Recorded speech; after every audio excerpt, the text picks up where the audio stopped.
My sister stole the money intended for my mother's treatment, and now that she has passed away, she's coming back home to claim the inheritance. My sister never had a good personality and never got along with any of us. As kids, she was tolerable, but as we entered adolescence, she began treating us as if we were mere servants who should do whatever she wanted. If we didn't accept this treatment, she would throw tantrums and remain angry for the rest of the day. My parents never tolerated this behavior, but she simply didn't care. When they punished her, she would run away from home for days, worrying all of us, and then return as if nothing had happened. This led to many fights between us and eventually drove us apart to the point where I no longer considered her part of the family. My parents were obviously very hurt by all of this, and I spent several nights consoling them after arguments, reassuring them that the blame was never and would never be on them. When my sister turned 18, she stole some jewelry from my mother to buy makeup. My father found out and we basically kicked her out of the house. I knew it wouldn't take long, so I wasn't surprised. We went for years without any contact, and honestly, I was enjoying it. My parents were considerably happier despite missing her, and I was finally able to have peace in my home.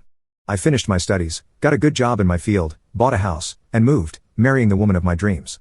My sister remained missing during all this time, without even saying hello or updating us on her current situation. We were all at peace, but unfortunately, my mother had a serious accident while returning from a work trip. Her health insurance covered less than half of what the hospital asked for, and we had no one else to turn to for the rest of the money. So, as a last resort, I sold my car and my house to pay for her treatment. At that exact moment, my sister somehow found out about all of this and returned to our city to see her.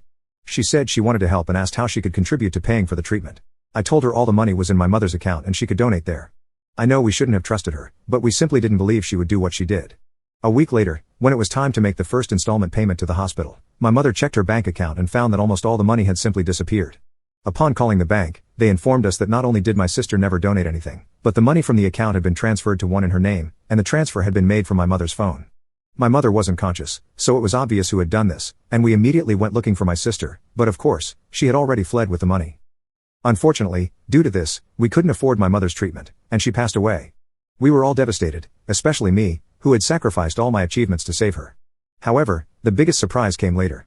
A week after my mother passed away, my sister called me, saying she would be returning to the city to claim the inheritance and would then go back home. Before I could say anything, she told me I would simply be wasting my time trying to report her because she would leave the country again once she received the inheritance. But what she didn't know was that I was recording the entire conversation. In my country, she could indeed do that and get away before being arrested. Still, having admitted that she would do so, the police can simply apprehend her when she goes to the inheritance court until the entire process is concluded. She doesn't know this, and she'll be here tomorrow, and I can't wait to see her arrested. You can now check if there's a part 2 by pressing share and more.